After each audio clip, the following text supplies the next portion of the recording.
mga kabidyo, heto muli tayo sa ating panibagong video. Kaya samahan niyong muli ako sa araw na to dahil gagawa tayo ng bullet horn. Okay, noong nakaraan kasi is gumawa tayo ng bullet. Ngayon naman is gagawa tayo ng pinaka-horn ng ating bullet.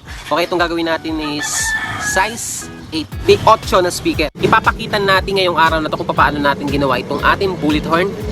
Okay, itong ating bullet is noong nakaraan pa, kaya puntahan nyo na lang yung ating naunang video or yung ating vlog kung paano natin ginawa itong ating bullet. Okay?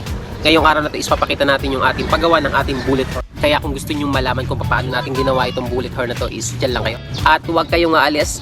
At huwag din kayo mag-escape para malaman nyo kung paano yung step by step natin na ginawa dito sa ating bullet horn na to. Okay?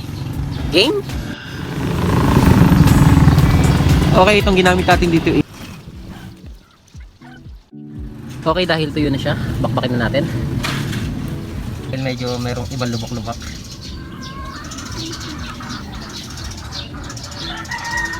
Okay, lihahin muna natin and then masilyayin natin.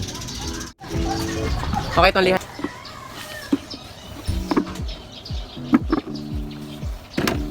Okay, so ito na, na-screw na natin yung ating pinakabulet.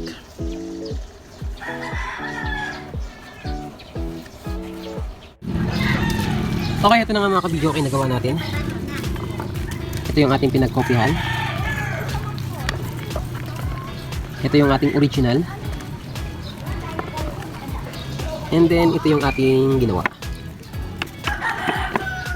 So, ayan.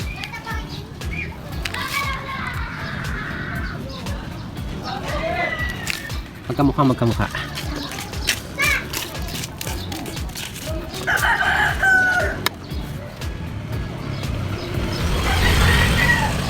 Ang ating bullet horn na size 8. Okay, para sa atin kung saan tayo makakabili ng gamit natin para sa ating pag-fiber ng ating mga speaker. Yung ating gamit is binili natin sa Angeles, Pampanga. Medyo madalang yung tindahan ng ating fiber. Okay, swertehan na lang kung meron sa inyong lugar na may mabibilhan ng fiber. Okay, at hanggang dito na lang